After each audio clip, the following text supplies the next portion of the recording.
हिमाचल प्रदेश पर्यटन विकास निगम ने एक बड़ा फैसला लिया है, जिसके तहत अब पर्यटन निगम के होटल खुद खाद्य पदार्थों और अन्य सामान की खरीद नहीं कर सकेंगे, बल्कि हिमाचल खाद्य आपूर्ति विभाग ये सामान पर्यटन निगम के होटलों को मुहैया करवाएगा।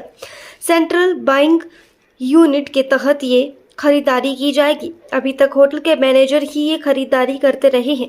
इसको लेकर पर्यटन निगम और खाद्य आपूर्ति विभाग के बीच आज करार हो गया है। ये खरीद हर साल 30 से 40 करोड़ की है। ये जानकारी शिमला में पत्रकार वार्ता के दौरान आर.एस. बाली ने दी। पर्यटन निगम के अध्यक्ष कैबिनेट रैंक और आर.एस. बाली ने कहा कि फिलहाल 20 से 25 करोड़ की खरीदारी खाद्य आपूर्ति विभाग के सौजन्य से की जाएगी।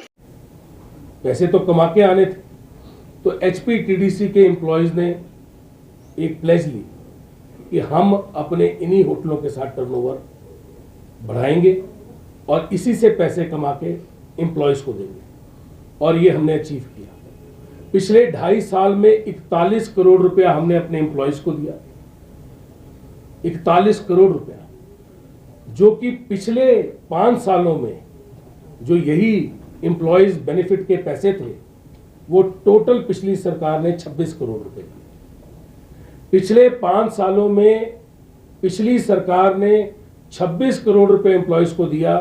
हमने 2.5 सालों में खुद कमा के 1 रुपया भी हमने सरकार से नहीं लिया। इसके लिए खुद कमा के हमने एम्प्लॉयज को अपने आप पैसे दिए। अब स्टेप 2 की बात आती है। स्टेप 1 तो हो गया। स्टेप 1 ये था कि हमें टर्नओवर को बढ़ाना है। स्टेप 2 ये है कि हमें अपने खर्चों को कम करना है, क्योंकि हमें इन होटलों को आज की तारीख में, होटल एक ऐसी चीज है, चाहे गाड़ी ले लो, चाहे मोबाइल ले लो, चाहे ये आपके कैमरा लगे इनको ले लो, चाहे किसी भी चीज को ले लो, वो पुरानी हो जाती है। हर चीज पुरानी जो होती है उसको रिपेयर एंड मेंटेनेंस की जरूरत होती है।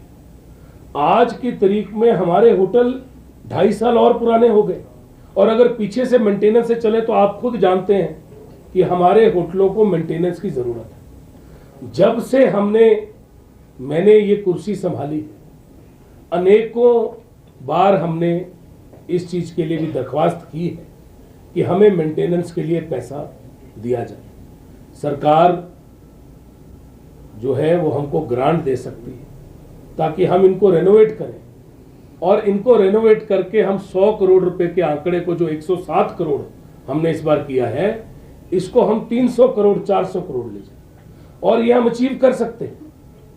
पर सरकार ने हमें ये कहा है, क्योंकि मैं भी सरकार का हिस्सा हूं, मुख्यमंत्री महोदय से कई बार इसके बारे में हमने दरख्वास्त भी की, और उन्होंने पिछली हमारी जो मीटिंग है उसमें ये कहा कि ADB से जैसे ही आपकी ग्रांट आएगी, आप तकरीबन 300 करोड़ रुपया अपनी रेनोवेशंस के अंदर यूज कर सकते हैं। अगर ये पैसा हम जैसे ही, क्योंकि टूरिज्म बोर्ड का भी मैं वाइस चेयरमैन, जैसे ही हम ये पैसा लगाएंगे, हमारे होटल जो हैं वो एकदम नए की तरह हम लोगों को समर्पित करेंगे, और हमारी टर्नओवर को हम और आगे लेके जाएंगे, ऐसा हमारा मानना है। This is HPTDC strategy to take it ahead.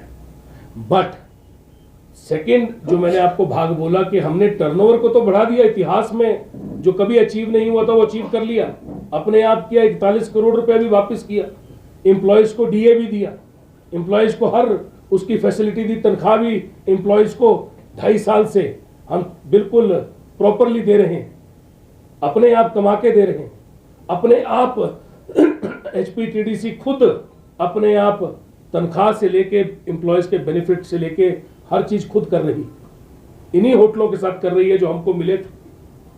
पर अब इसको और बढ़ाने के लिए हमने एक ऐतिहासिक निर्णय लिया, जिसके लिए आज हम यहां बैठे हैं। आज यहां पे फूड सिविल सप्लाईज के हमारे सीनियर IAS राजेश्वर गोयल जी बैठे हैं, और साथ में हमारे MD IAS राजीव कुमार जी बैठे हैं, जो HPTDC के MD। आज हम HPTDC और सिविल सप्लाईज के जो MD हैं और HPTDC के जो MD हैं, वो एक पैक्ट करने जा रहे हैं जब से मैंने ये कार्यभार संभाला, पहले दिन से मैंने एक टास्क दिया था अपने मैनेजिंग डायरेक्टर को और अपने विभाग को, और कई बार मीटिंगें की कि आप CBU सेंट्रल बाइंग यूनिट शुरू करो। मेरी प्रेस कॉन्फ्रेंस में भी, जो स्टार्टिंग की प्रेस कॉन्फ्रेंस आप देखिएगा, उसमें भी मैंने इसके बारे में कहा है, और कई बार मैंने मुख्यमंत्री महोदय से भी इसके बारे में चर्चा की, और वो बड़े उत्साहित थे इस बात से कि आप ये चीज़ करिए, और उन्होंने पूर्ण आशीर्वाद अपना इस बात पे भी हमारे को दिया कि आप आगे बढ़िए और इसको करिए। हमने निर्णय लिया है कि जो हमारी परचेज होती है, तकरीबन 30 से 40 करोड़ रुपए की परचेज हमारी होती है इन टोटल। वो जो परचेज हमारी होती है उसको हम सेंट्रली बाइंग यूनिट, आज की डेट में ये होटल हमारे, जैसे आज हम बैठे हैं हॉलीडे होम में, ये अपनी परचेज करता है, पीटर हॉफ अपनी परचेज करता है, कुंजुम मनाली में अपनी परचेज करता है, चैल पैलेस अपनी परचेज करता है, धौलाधार अपनी परचेज करता है। हर कोई अपनी परचेज खुद करते हैं। मतलब ग्रोसरी से लेके,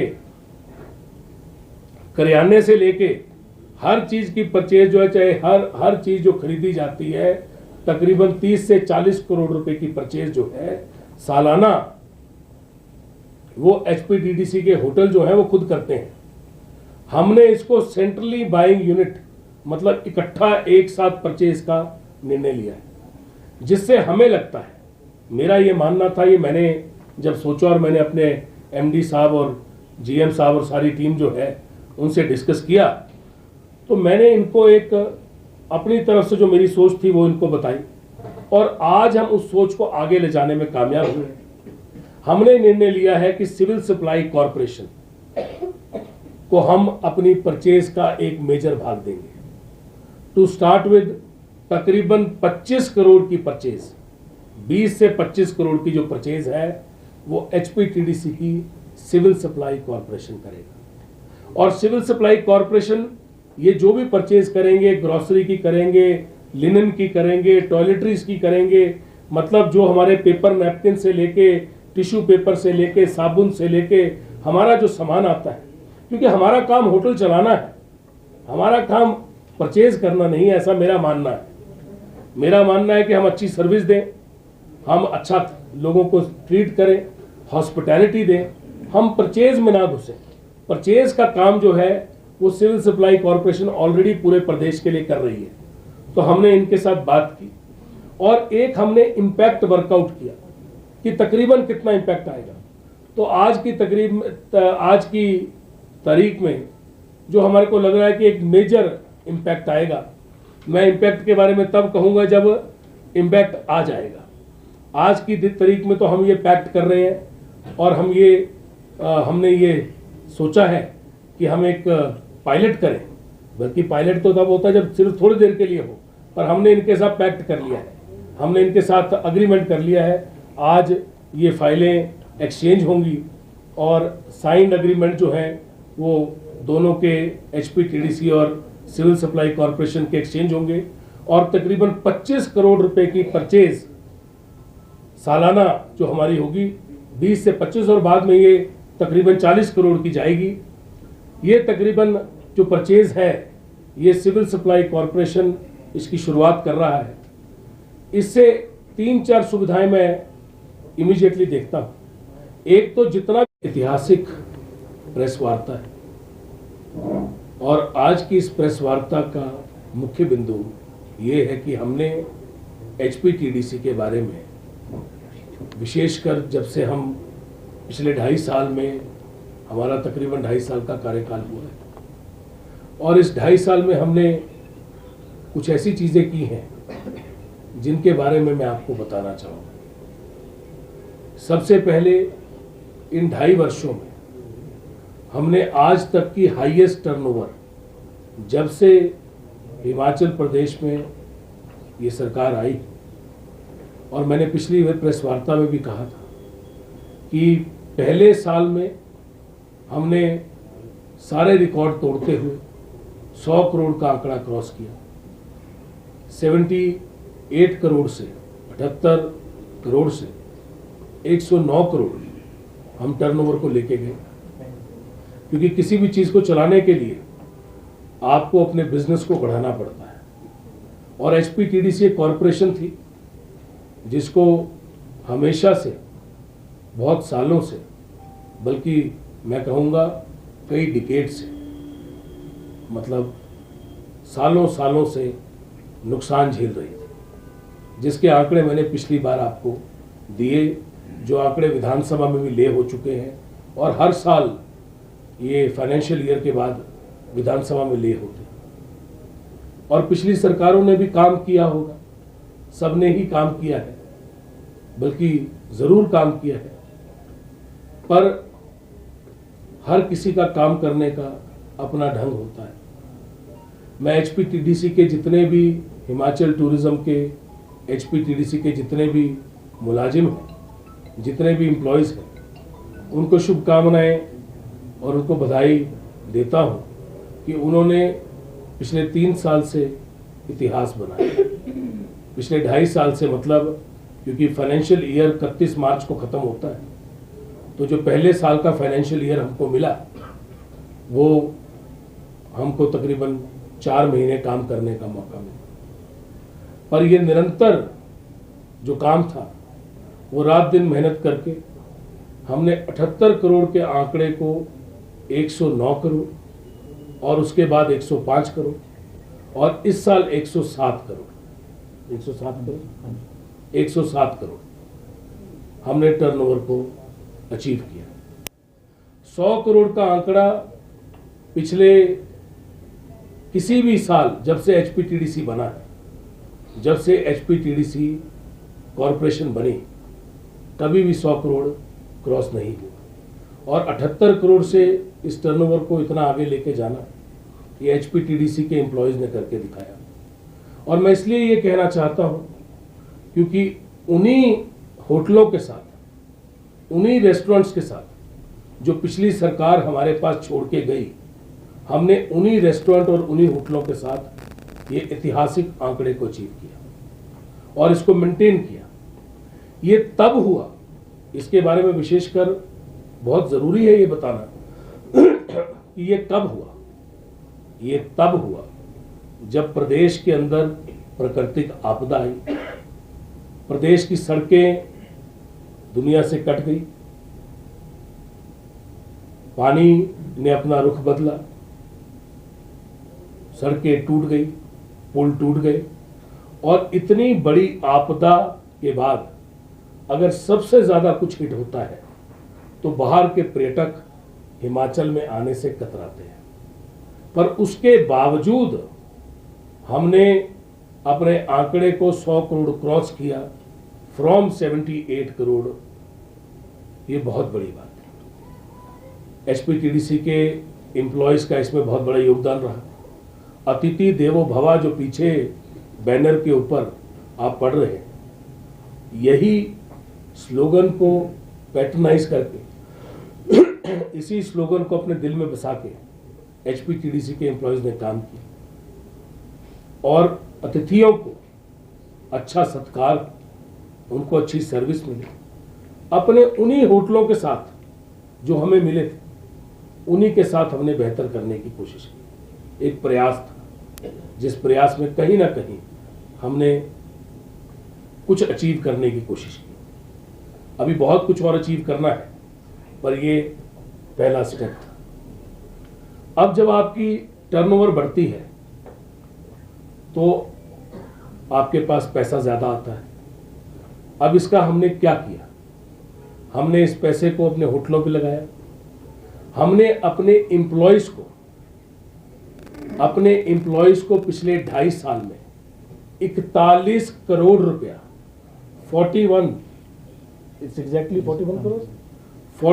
करोड़ रुपीस हमने अपने एम्प्लॉयज़ को खुद से एचपीटीडीसी ने दिया।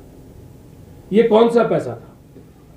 2022 में जो आखिरी बीओडी हुई, बोर्ड ऑफ डायरेक्टर की जो मीटिंग हुई, जो बीओडी जो आज होती है, जो बीओडी उसका चेयरमैन मैं हूं। जो उस समय बीओडी हुई उसके चेयरमैन जयराम ठाकुर जी थे, क्योंकि वो मुख्यमंत्री के साथ एचपीटीडीसी के चेयरमैन भी थे। उस बीओडी में उन्होंने ग्रेचुटी और पेंशनर्स का जो इम्पैक्ट उसको अडॉप्ट कर लिया। जो इम्पैक्ट आया था ग्रेचुटी का 2016, ग्रेचुटी इम्पैक्ट वॉज 2016 से, और जो भी इम्पैक्ट हमारा चला हुआ था उसको उन्होंने अडॉप्ट कर लिया। जैसे ही ये इम्पैक्ट अडॉप्ट किया, एचपीटीडीसी पे 100 करोड़ रुपए से ऊपर आके खड़ा हो गया, क्योंकि जैसे ही बोर्ड ऑफ डायरेक्टर ने कहा कि हम उसको मानते हैं, पर ये 2022 की अक्टूबर महीने में आखिरी बीओडी थी। इस आखिरी बीओडी में नवंबर महीने में इलेक्शन हुए और दिसंबर में हम आ गए। ये इम्पैक्ट किसको देना पड़ा? ये हमें देना पड़ा। ये सारा पैसा हमारे ऊपर खड़ा हो गया और हमें इस इम्पैक्ट को देना था। अब ये कैसे देना था?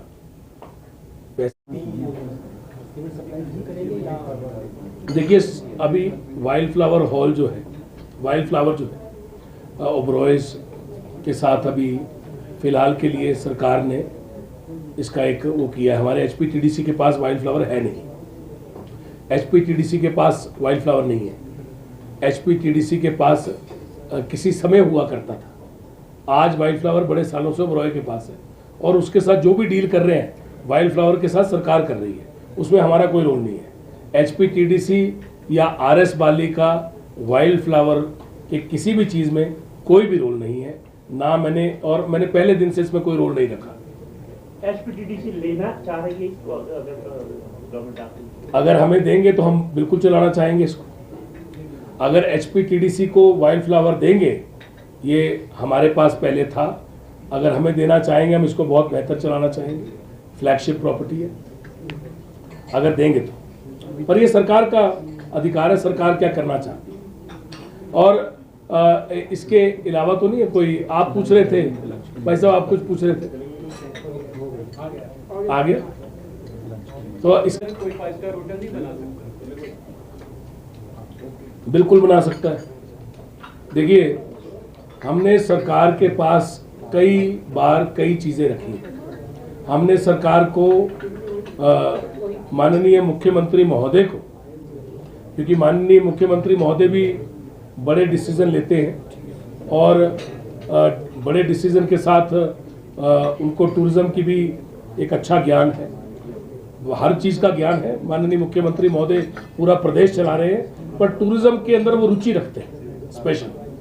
तो उनके साथ कई बार हमारी बातचीत हुई है, वार्ता हुई है, और हमने कई बार उनसे कहा है कि आप हमको अपने कुछ फ्लैगशिप होटल जो हैं, जैसे चैल पैलेस है या बाकी हैं, इनको खुद अगर पैसे दे तो हम इसको बहुत बढ़िया टॉप क्लास बनाएं और इसको बढ़िया से चलाएं, या इसको हम ओएनएम पे लेके जाएं। हमने अलग अलग उनको चीज़ें बताई हैं कि जो बेस्ट मॉडल वर्कआउट हो उसके ऊपर काम करें। तो अब जो भी डिसीजन, पैसे आने चाहिए उसके लिए, सरकार से पैसे आएंगे तभी बना पाएंगे, क्योंकि इतने पैसे इकट्ठे कमाना और 200-300-400 करोड़ रुपए इकट्ठा लगाना तो बहुत मुश्किल काम है। पहले तो हम अपने होटलों को चला के अपने एम्प्लॉयज़ को बेनिफिट देना चाह रहे हैं और अपने होटलों को रेनोवेट करना चाह रहे हैं, ताकि रेनोवेशन में अपने आप करवाएं। और ये जो हमको अभी मुख्यमंत्री महोदय ने एडीबी में कहा है कि आप 300 करोड़ के करीब आपको लगा के इसकी मेंटेनेंस कराएंगे, रेनोवेशन कराएंगे और एक हैवी रेनोवेशन कराएंगे। अगर वो हम करा पाते हैं, और मुख्यमंत्री महोदय ने कहा है कि इसको हम करेंगे, और अगर वो हमको फंड मिल जाता है जल्दी से जल्दी, तो हम अगले 2 साल के अंदर इसकी टर्नओवर को अलग लेवल पे ले जाएंगे, ऐतिहासिक टर्नओवर ले जाएंगे। सर, जब से आपने कुर्सी संभाली उसके बाद से क्या कोई अनुदान आया राज्य सरकार की तरफ से टूरिज्म कॉर्पोरेशन? देखिए, हमारे को जब से पिछले 2.5 साल में हमारे को कोई भी ग्रांट हमें नहीं पहुंची। हमने जो भी है वो खुद ही अपने आप किया है। हमारे को कोई सरकार की तरफ से अभी हम जो भी कर रहे हैं खुद ही कर रहे हैं, पर सरकार आपके पीछे खड़ी है, उतना ही बहुत होता है। हम लोग कर रहे हैं, सरकार का आशीर्वाद है, आगे और बेहतर करेंगे। सरकार ज़रूर हमें पैसे भी देगी, ताकि हमने बात की है कि अब दें। आपको मैं बता रहा हूँ कि एडीबी के जो पैसे आएंगे उससे हम 300 करोड़ का हमें बोला गया है कि आपको देंगे, तो जब आ जाते हैं तो हम अच्छा कुछ करेंगे, उसको आगे बढ़ाएंगे। समर सीजन में क्या ऑक्यूपेंसी बढ़ी है या एडवांस बुकिंग बढ़ेगी? अभी क्या डाटा है? देखिए, हर महीने क्या बोले वो ठीक है, दैट इज ऑल राइट। देखिए, हर महीने का डाटा देना मुश्किल होता है।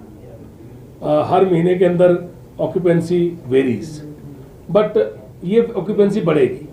मेरा ये मानना है कि हम जो इतिहास बना रहे हैं कि हमने 100 करोड़ रुपए क्रॉस किया है, इस साल हम और आगे जाएंगे, ऐसा मेरा मानना है।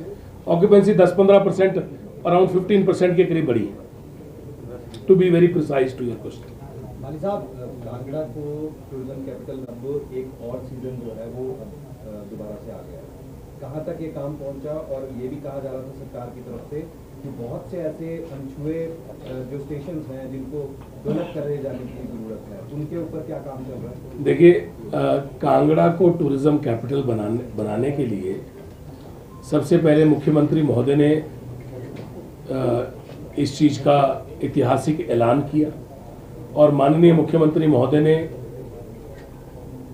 इसके ऊपर विशेष रुचि लेते हुए हमारे साथ एक बार नहीं कई बार बैठक की और इसके ऊपर आगे काम करने के लिए माननीय मुख्यमंत्री महोदय जी की अध्यक्षता में हमने एक ब्लूप्रिंट तैयार किया, जिस ब्लूप्रिंट के अंदर तकरीबन 2,500 करोड़ रुपया जो प्रदेश के अंदर एडीबी का लगना है, जिसका लोन एग्रीमेंट साइन हो चुका है और लोन इफेक्टिव भी हो चुका है, उसकी थोड़ी सी फॉर्मेलिटीज़ बाकी हैं, वो उसका जो विशेष केंद्र बिंदु है वो कांगड़ा को बनाया गया है, जिसके अंदर convention centre, wedding destination, wellness centre, अलग अलग चीज़ें उसके अंदर हमने कांगड़ा के लिए उसकी नक्शे बन चुके हैं, उसके टेंडर्स हो चुके हैं, अवार्ड स्टेज पे टेंडर पड़े हैं। जैसे ही वहाँ से पैसा रिलीज होगा, टेंडर अवार्ड हो जाएंगे और टूरिज्म कैपिटल की शेप लेना शुरू कर देंगे। बहुत बहुत धन्यवाद। आप प्लीज हमारे साथ लंच कीजिए, अब लंच का समय, इकट्ठे लंच करते हैं। धन्यवाद। सामान है ये हमें होटलों में प्रोवाइड करके देंगे, हमें FOR होटल के अंदर ही सभी चीजें मिलेगी। हम जो भी इनको ऑर्डर करेंगे वो होटल में प्रोवाइड करेंगे। तकरीबन 1.5 महीने के समय के अंदर हम इनको पैसा देंगे। हमने लिखा है 1.5 महीने, कि 1.5 महीने में हम इनको इनकी पेमेंटें तकरीबन, बिकॉज जब होटल चलाते हैं, कोई प्राइवेट होटल भी होता है, तो आप कोशिश करते हो कि आपके पैसे बहुत से रिजर्वेशन के आते हैं, बहुत से अलग अलग वेंडरों से आते हैं। जब होटल के रूम लगते हैं, आपकी कंपनीज के साथ टाइप होता है, आपके ट्रैवल एजेंट्स के साथ टाइप होता है, पर हमने इनके साथ जो पैक्ट किया है वो तकरीबन 1.5 महीने में हम इनको पैसे देंगे। और हम ये जो पहल है, इससे मुझे ऐसा लगता है कि एक बहुत बड़ा इम्पैक्ट हमारी परचेज पे आएगा, क्योंकि आज की तारीख में जो हम परचेज कर रहे हैं वो एक यूनिट का कर रहे हैं।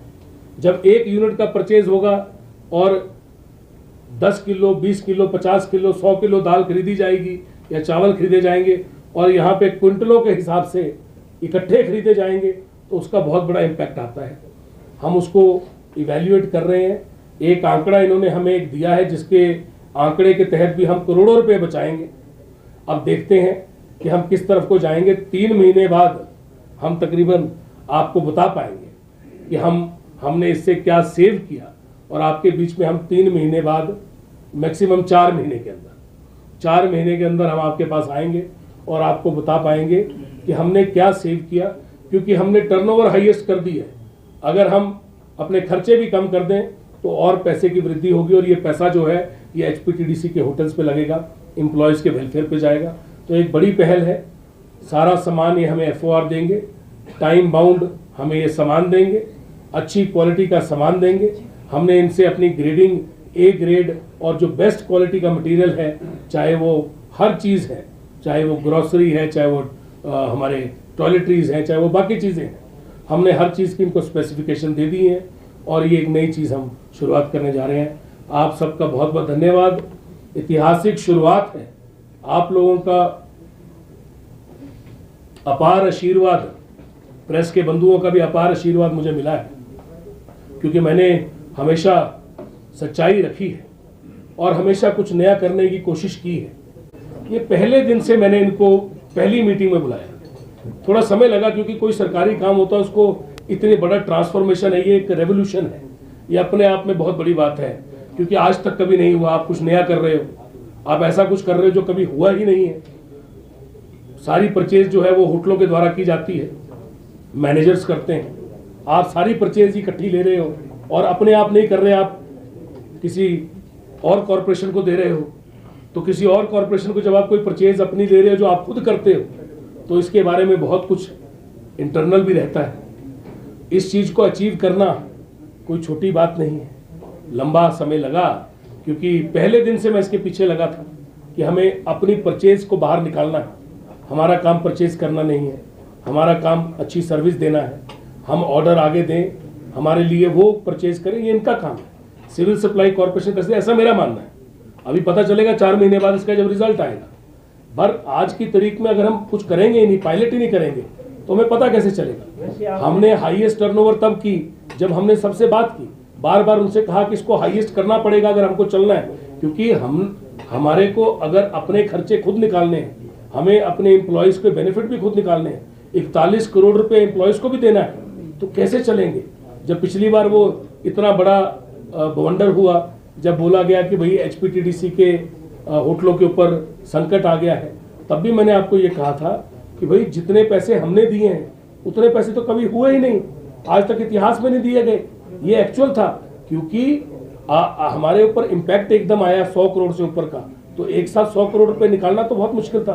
पर आज का इतिहास ये भी ऐतिहासिक है कि 41 करोड़ रुपया हमने 2.5 साल में दे दिया। It's very very big thing. और वैसे ये भी ऐतिहासिक है, हमने इसको किया है। अब इसका रिजल्ट जो है 4 महीने बाद आपको बताएंगे। मेरे हिसाब से जो मेरा मानना है, जो मेरी कैलकुलेशन है, उसके हिसाब से करोड़ों रुपए का फायदा HPTDC को। क्वालिटी तो हमने इनको क्वालिटी पैरामीटर्स दिए हैं, जो हम आज ले रहे हैं वही क्वालिटी पैरामीटर्स दिए हैं। अगर MDH के मसाले ले रहे हैं तो MDH, और इनको कहा ये 3-4 कंपनीज जो हैं इनको करें, और अगर ये हमको कुछ सजेस्ट करते हैं और वो हमको बेहतर चीज़ मिलती है और हमारा जो टेक्निकल स्पेक्स है वो मीट करते हैं, तो हमने इनको कहा है कि टेक्निकल स्पेक्स आप हमसे मीट करवाइए। अगर सिविल सप्लाई कॉर्पोरेशन कुछ भी देगी प्रदेश के लिए, तो सिविल सप्लाई कॉर्पोरेशन दे ही रही है। पूरा प्रदेश के लिए जितनी भी राशन की दुकानें हैं वो सिविल सप्लाई कॉर्पोरेशन ने तो दे रही है, वही राशन तो लोगों तक जा रहा है। तो हमने कहा ये जब पूरे प्रदेश के लिए ऑलरेडी परचेज कर रहे हैं, तो हम क्यों ना इनके साथ एक शुरुआत करें, ये मेरा मानना है।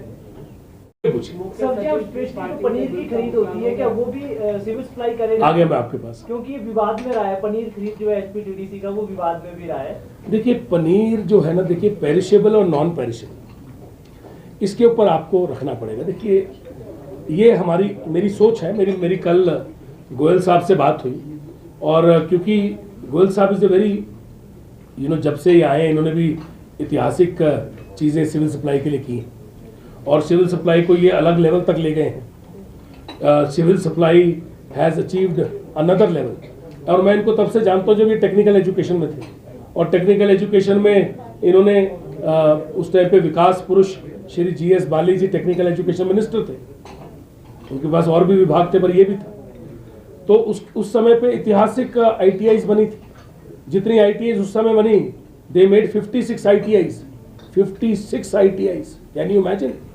56 ITI बनाई इन्होंने, 5 पॉलिटेक्निक्स बनाए, 5 पॉलिटेक्निक्स मुझे याद है, 5 पॉलिटेक्निक्स बनाए, 4 इंजीनियरिंग कॉलेज बनाए, और IIT IIM ये हाइड्रो इंजीनियरिंग ये सब लेके आए। तो उस 5 साल के कार्यकाल में वो काम हुआ जो पिछले 50 साल में नहीं हुआ था।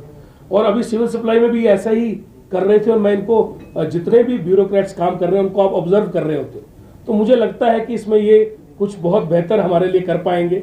HP सिविल सप्लाईज जो है वो अपना काम बेहतरीन कर रही है, और HPTDC भी अपना काम बेहतरीन कर रहे हैं। तो 2 अच्छे लोग मिलके, 2 अच्छी कॉर्पोरेशंस मिलके काम करेंगी।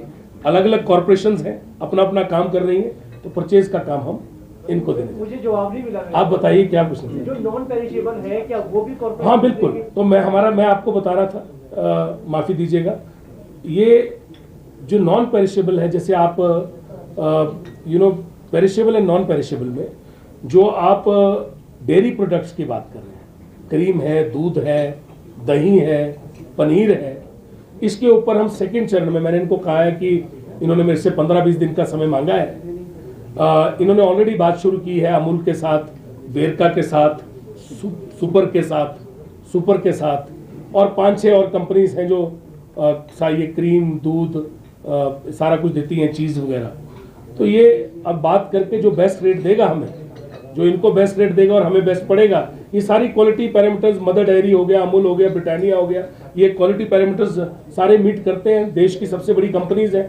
तो जो इनको बेस्ट रेट दे देगा और हमारे को बेस्ट पड़ेगा, उससे लेना शुरू कर देंगे। हिमाचल की हिमफैट रेट सबसे लेंगे ये, they will take the rates even from Kamdhenu, they will take the rates from Himfed. जो बेस्ट क्वालिटी दे पाएगा और बेस्ट रेट दे पाएगा वो उनसे ले लेंगे। आज की तारीख में तो कोई होटल अमूल से ले रहा है, तो कोई होटल वेरका से ले रहा है, तो कोई होटल सुपर से ले रहा है। इसको हम इकट्ठा करना चाह रहे हैं कि एक साथ ले, ताकि हमें बेस्ट रेट मिले। ये बहुत बड़ी पहल है। ये आप लोगों को भी देखिए, आप तो सारे बुद्धिजीवी हैं, आपको समझ आ गया होगा कि मैं क्या कह रहा हूँ। इससे आप लोग घर का जब राशन इकट्ठा लेते हैं किसी बड़ी पार्टी के लिए, तो आप जाके बोलते हैं ना कि हम 1 क्विंटल चावल ले रहे हैं, इसका रेट बताओ लगा है। स्टडी किया होगा पहले, मैंने स्टडी किया जी। कितना मतलब अमाउंट में कितना फर्क पड़ रहा है? करोड़ों रुपए का फर्क। देखिए, जब मैं बोल रहा हूँ करोड़ों रुपए का फर्क, तो ये बहुत बड़ा इम्पैक्ट होगा, ये कोई छोटा इम्पैक्ट नहीं है। इसको आने दीजिए। कोई भी चीज प्रीएम्प्ट करके बोलना, ये इमेच्योरिटी होती है कि मैं फिगर्स दे दूं, क्योंकि फिगर्स ऊपर नीचे हो सकती हैं। पर मैंने आपको ये कह दिया कि करोड़ों रुपए का इम्पैक्ट होगा, ये मैं क्लियर हूँ कि ये इम्पैक्ट जो है ये करोड़ों रुपए का होगा। अब ये इम्पैक्ट आने दीजिए, हमें पता चले कितने करोड़ का। देखिए, कोई 1 करोड़ या 2 करोड़ छोटी बात तो है नहीं। करोड़ों रुपए का इम्पैक्ट अगर आएगा तो करोड़ों रुपए हमारा ही बच रहा है ना। HPTDC का करोड़ों रुपए बच रहा है। आज की डेट में भी हम परचेज कर रहे हैं और कल को भी हम उसी पैसे को बचाएंगे, मुझे ऐसा लगता है। देखिए, आज की तारीख में ये परसेंटेज तो जो होटल वाइज परसेंटेज है, ये अलग से मैं आपको दे पाऊंगा। पर आज की तारीख में मैं आपको सिर्फ इतना ही बताना चाहूँगा कि हमने इन्हीं होटलों के साथ तनख्वाहें दी हैं, इन्हीं होटलों के साथ हमने ग्रेचुटी दी है, इन्हीं होटलों के साथ 41 करोड़ रुपए दिया है।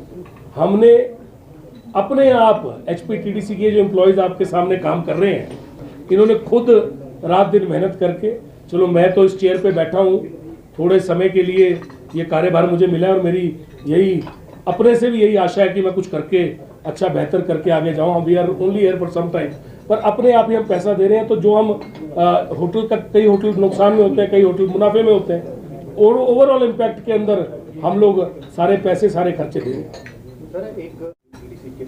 देखिए, मुख्य सचिव जी ने इसके बारे में कई बार आपसे बात कर ली।